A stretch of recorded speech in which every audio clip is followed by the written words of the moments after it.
The U.S. State Department insists either Moscow or Damascus is behind alleged airstrikes on a number of hospitals in Syria. But it fails to provide any evidence and then attempts to backtrack on the accusations. A specific discussion of each and every airstrike and who and how it was conducted. That's not for me to say. We have seen additional airstrikes now by Russia and by the regime, and by all counts, looks like they were deliberately targeted. Over zealousness on the part of a U.S. official. President Obama appears to defend a scathing attack on RT by the U.S. State Department spokesperson after John Kirby said he won't treat the channel in the same way as other media outlets.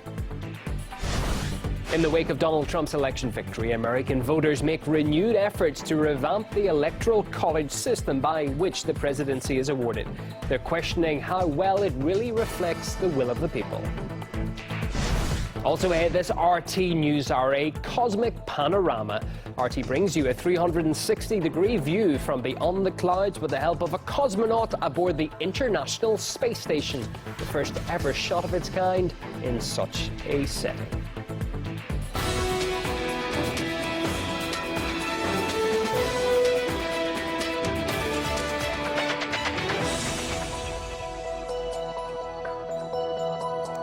Live from our International News Centre, this is RT. My name's Ewan O'Neill. Welcome to the programme.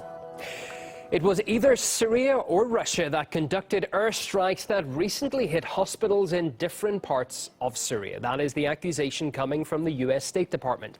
Despite that, it's failed to provide any evidence to back up the claims. Our Washington correspondent, Guyane Chichikan, has been trying to find out more about the allegations made by American officials, but it has not been an easy task.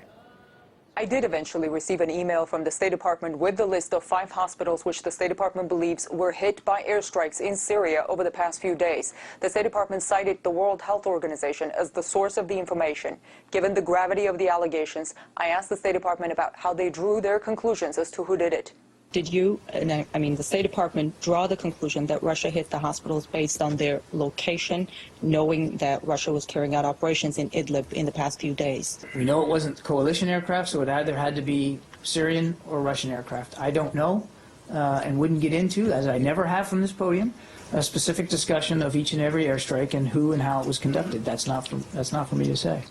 We have seen additional airstrikes now in Syria by Russia and by the regime, and by all counts, looks like they were deliberately targeted.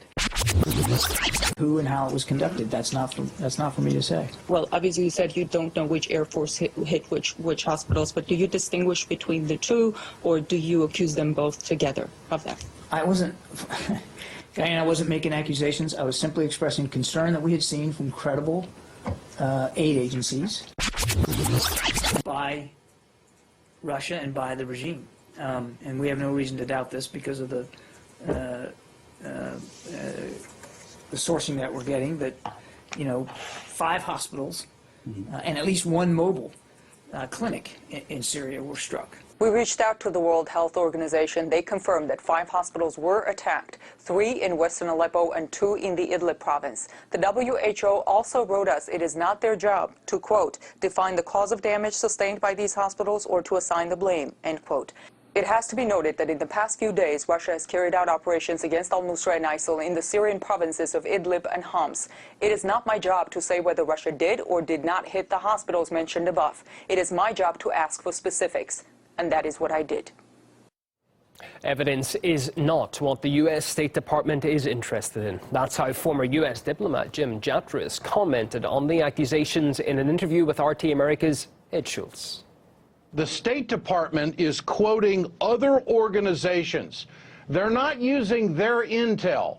They're taking someone else's word and accusing another country of hitting hospitals.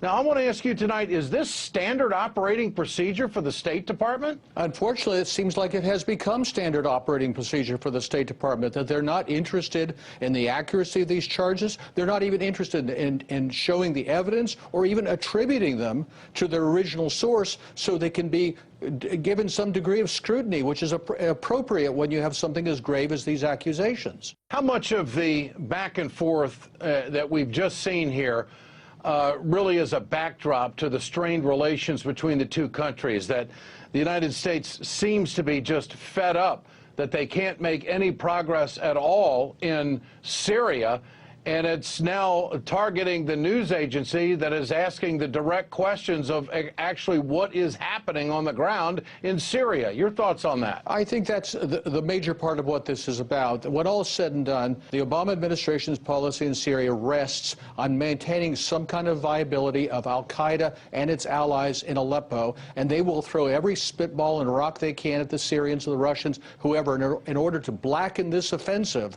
that is going on against the terrorists in Aleppo. And I think they're just, they don't really care about the substance of the charges or whether they can be substantiated. Well, the news network Ed Schultz is referring to as RT. On Wednesday, when our correspondent asked for evidence to support accusations of Russian airstrikes on hospitals, the State Department spokesperson lashed out at the channel. John Kirby said RT is not to be treated the same as other media outlets. Miguel Francis Santiago takes a look now at how Washington separates journalists into two camps, those in and those out of favor.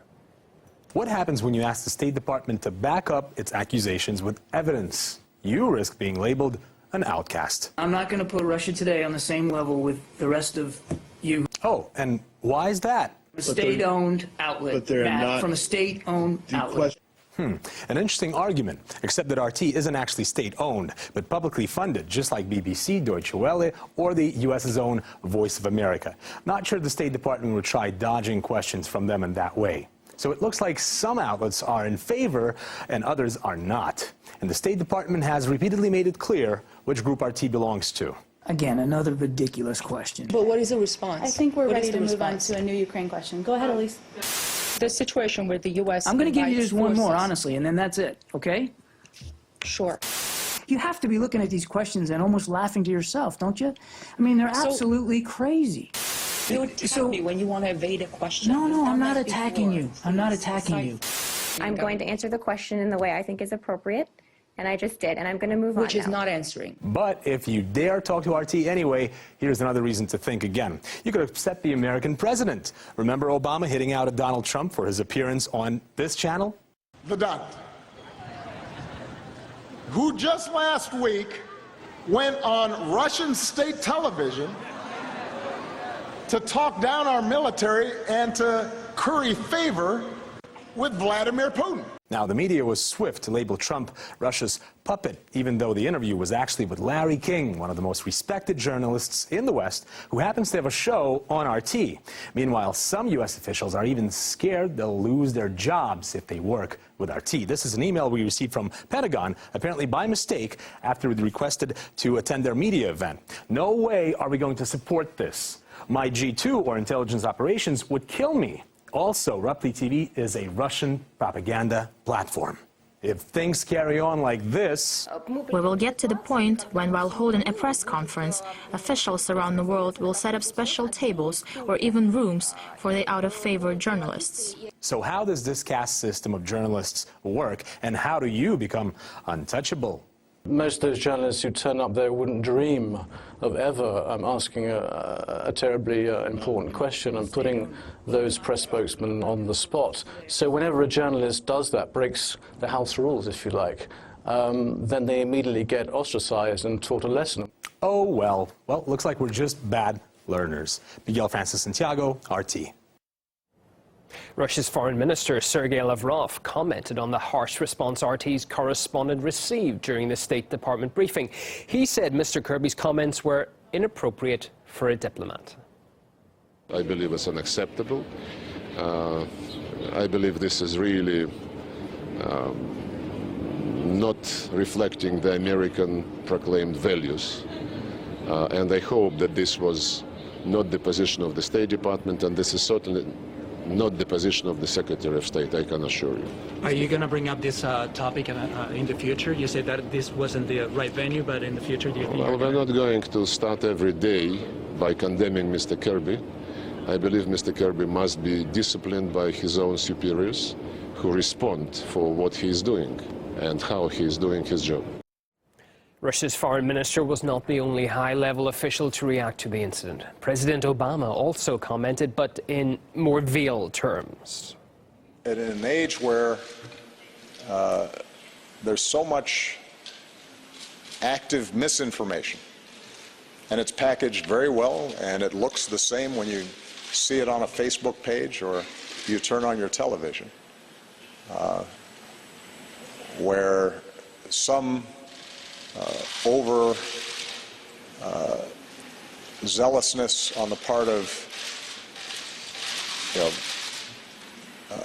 a U.S. official is equated with constant and severe repression elsewhere. Perhaps it's about the exchange in the State Department where the State Department spokesperson Kirby loses his temper and says actually what all of the officials are saying to themselves or to each other in private, which is that RT or any media or any journalist associated with Russia should be treated as the same. He said it out loud. He said it in public. It's a real embarrassment. I think it's terribly embarrassing for Obama to have such an amateur as the spokesperson for the State Department. Here you had an insecure man, a retired admiral of all things, faced by sensible questions by an articulate woman who had done her homework. There was no excuse for his behavior. Well, reacting to the State Department's accusations, Russia's Ministry of Defense pointed out that there have been no strikes on Aleppo by the Russian Air Force for almost a month now. However, the Russian anti-terrorist campaign elsewhere in Syria is in full swing, with bombing raids being conducted against terrorist targets in Homs and also here in Idlib.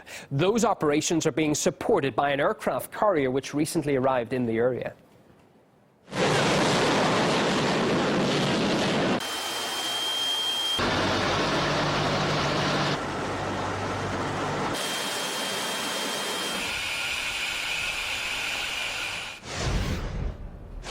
Moving on now, Barack Obama has met with the leader he calls his closest international partner, German Chancellor Angela Merkel. It's part of the outgoing U.S. president's farewell tour of Europe, just a couple of months before he hands the White House keys over to Donald Trump. Peter Oliver is in Berlin. He brings us more. Barack Obama wraps up his final European tour as U.S. president on Friday, as he welcomes Mariano Rajoy of Spain, Theresa May of the United Kingdom, and Francois Hollande of France here to Germany to join himself and Angela Merkel for talks.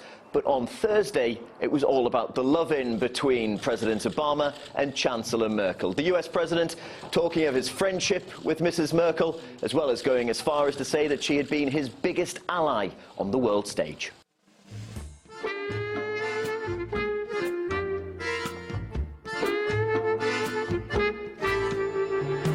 Danke sagen, danke für eine gute, freundschaftliche, intensive Zusammenarbeit.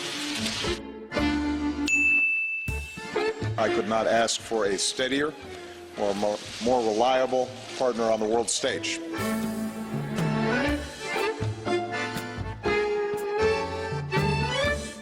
Well, both Barack Obama and Angela Merkel talked about the need to continue transatlantic trade talks. Those talks that look pretty unlikely if you listen to what's coming out of the camp of President-elect Donald Trump. But while the US and the EU remain key partners, under the surface there are some transatlantic tensions brewing. As Barack Obama bids farewell to Europe as president, it's all handshakes and smiles among the leaders. But when it comes to the business world, things aren't so tight. Penalties and fines have been the order of the day for European companies, all trumpeted in the media. Just look at Volkswagen. VW has given Germany a psychological shock. This is a huge mess that it's going to be very, very difficult to clean up. The VW group have admitted that they were cheating on emissions tests, but they're not the only ones accused of doing it. US auto giant GMC are also tied up in their own emissions snafu and could be set to face a $100 million fine. For Volkswagen, their fine is set to be a whopping $15 billion. Yes, billion. And those that were missold defective vehicles could be eligible for up to $10,000 in compensation. But it's not just in the auto industry, where fines are sky high. French bank BNP Paribas had to forfeit almost $9 billion and had to pay a $140 million fine for breaching US sanctions on Sudan, Cuba and Iran. While German banking colossus Deutsche Bank has been slapped with a $14 billion fine by the US Department of Justice for mis-selling mortgage securities. Each one of these companies has done something wrong one way or the other. But analysts say the reason for the size of the punishments goes beyond business. Mainly it's a political decision. The American economy is not in a state of recovery. It is in a state of complete stagnation. And in order to overcome that, the United States is trying to harm all its competitors in the world markets, especially the EU. The EU has also struck out at US business in Europe. Google, Facebook, Pfizer and of course Apple are all facing tax bills. The $14.5 billion tax bill handed to Apple angered the US, who say it's against international tax law, and it may well have triggered action against European business. The measures against the Deutsche Bank are a retaliation against, because of the measures against Apple. The way it will go on is the Americans will try to harm Deutsche Bank as much as possible, but they will never bring Deutsche Bank to the point of failure. Because if Deutsche Bank fails, then the whole financial system will go down. Then there's TTIP. The transatlantic trade and investment partnership had been lauded as something President Obama wanted to push through before he left office. It didn't happen, and with Donald Trump looking to overhaul US trade, now looks dead in the water. As President Obama takes a bow on the European stage to the warm appreciation of politicians, the transatlantic business relationship looks a little frostier. Peter Oliver, RT Berlin. Well, during his final foreign tour, Barack Obama has also been discussing economic sanctions against Russia in the wake of Donald Trump's victory. It comes amid doubts about the future of US and EU-imposed sanctions, as America's leadership has had to, quote, embarrass Europe into inflicting economic hits. That's according, as you might remember, to US Vice President Joe Biden. It was America's leadership and the President of the United States insisting, oftentimes almost having to embarrass Europe to stand up and take economic hits to impose costs. Well, my colleague Rory Souchet spoke to the CEO of American satellite company Iridium about Western sanctions against Russia. Matt Desch, who also serves on the US President's National Security Telecommunications Advisory Committee, believes Russia is a wise choice for foreign investment, even in the current climate. We looked ahead and said we're going to be around for 50 more years. To not have a business presence in Russia would be unthinkable for us. You're not afraid of the sanctions. You're looking for the long-term investment in Russia, hence tens of millions. Yeah, we're a commercial system and we operate everywhere on the planet, and it was very important to us that this market is an excellent one. It has a lot of remote environments that are perfect for our service. We're taking the long view and saying this is a market we want to be in, and we want to inspire a lot of innovation and growth around our network from many companies in Russia who will deliver solutions to Russian companies and maybe export them to other countries in the world. Have you encountered any opposition, though, for your work and your potential investments here in Russia? No, we haven't. I mean, again, well, we're an American company, and this is an investment completely made by us, by our shareholders, and by ourselves. We supply services that really are around saving lives, so it's important, no reason to restrict in that in any way. We head back stateside after the break, where calls are being made for changes to the U.S. electoral system in the wake of the 2016 presidential election. We take a look at why that is. Stay with us.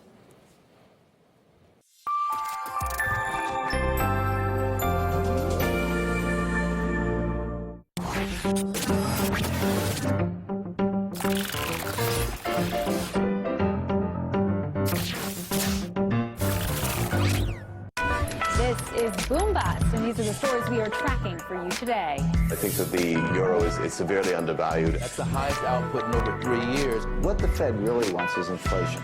The U.S. has more than doubled imports from Iraq. All that debt that was accumulated, they have to pay it off. And when you see oil go down, our economy goes down. What do you make of that data, and what does it really mean for the average worker?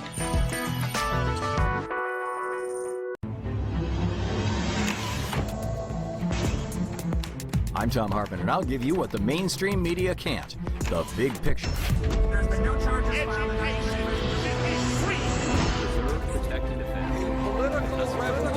And when you question more, you find what you're looking for. This is the legislature We'll go deeper, investigate, and debate, all so you can get the big picture.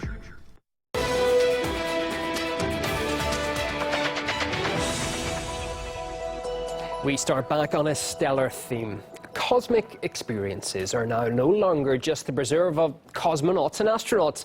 A unique project named Space 360, run jointly here by RT and Russia's space agency Roscosmos, is broadcasting a series of videos from the International Space Station in a spectacular 360-degree style. It is the first time that such images from beyond Earth have ever been made available. Всем привет. My name is Andrei Borisenko. Hello from Space 360, a joint project with RT, Roscosmos and RSC Energy. For the first time in history, we are filming a panoramic view of the station so that you are able to see and feel for yourself what it's like to be a real cosmonaut. That's a good explanation, because the immersive 360-degree videos are filmed using a special camera with multiple lenses and sometimes even a number of cameras at once. The images are then stitched into a single video so that the viewer can control in which direction they're looking, creating a stunning panorama. Here's one, in fact, of the 360-degree cameras showing life aboard the International Space Station. A Russian cosmonaut working with the Space 360 project, who's been in space on a number of occasions, give us his thoughts on the project. The idea is great, but more importantly, I hope that people will like it. I think most people will enjoy it. What you showed me so far, it looks great, so I think it will be interesting for most people. And you'll be able to have your say, because you can experience the International Space Station's cameras online at the website space360.rt.com. It's available now, and it's in 6 languages there if you wish: Russian, English, Arabic, Spanish, French and German. You can also use the special mobile app RT 360.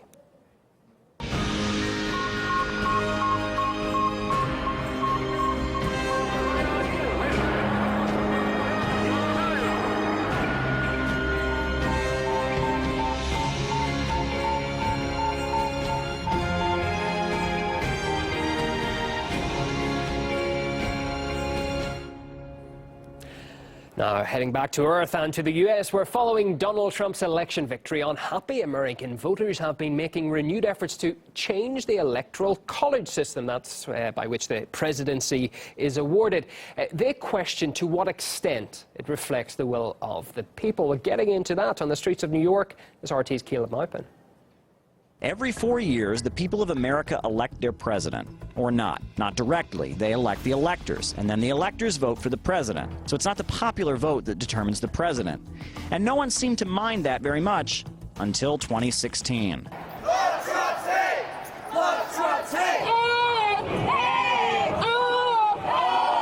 Donald Trump won the presidency with a clear majority in the Electoral College. Everyone agrees on that. But 10 days later, many people still cannot accept it. Donald Trump has got to go! Bridges out, walls! Bridges out, walls! Bridges out, walls! On top of all the protests, university professors have canceled classes. Helplines are being flooded with calls, and now a national petition has been launched with calls to overhaul the U.S. electoral system abounding. Senator Barbara Boxer introducing a bill to scrap the Electoral College and determine the presidential winner purely on popular vote. You want to get rid of Electoral College? Just count the votes. It's ridiculous. Hillary, you're a lawyer. Love it or hate it, but this is how American presidents have been chosen for over 200 years. So why is everyone so upset now? We decided to take to the streets of Manhattan, a very pro-Clinton place, to gauge public opinion. What do you think of the Electoral College? Yeah. No bueno. If we do have it, then this happens. What do you mean by this? Trump gets elected. It's a very bad system, and it doesn't represent the way it should represent the public. What do you think of the Electoral College? I think it's necessary. Okay, and what do you think about all the people calling to get rid of it right now? Well, I think that's what losers do. Some people say, well, it's worked well for 200 years. Why should we get rid of it now? Well, now clearly we should get rid of it because we had clearly two different candidates, and one of them was more qualified to be president than the other. Why are we hearing all these sudden calls to get rid of the Electoral College? Because they lost. You're only hearing this from people who lost. Had they won, they'd be applauding this wonderful system of ours. And why have we seen such an extreme reaction to Donald Trump's victory? Well, that's the million-dollar question. What's the most ironic is that you see people who are rioting, screaming, yelling, carrying on, who demanded from Donald Trump that he accept the results of the election. But they apparently didn't take their own pledge. This acts as a psychic potentiator. It unleashed the worst part of many of us. In the past, no matter how close the vote was, Americans accepted it and moved on, only waiting to complain until after the new president was sworn in. There is, however, one notable exception, Abraham Lincoln. When he was elected, a number of southern states actually seceded from the country. This caused a civil war. With all the anger evoked by Donald Trump's election, we would be naive to think that history cannot repeat itself. Caleb Maupin, RT, New York. You are watching RT International. Billionaire and investment guru Bill Gross says Donald Trump will be a one-term president and that he will fail his supporters. Boom Bust gets into that next.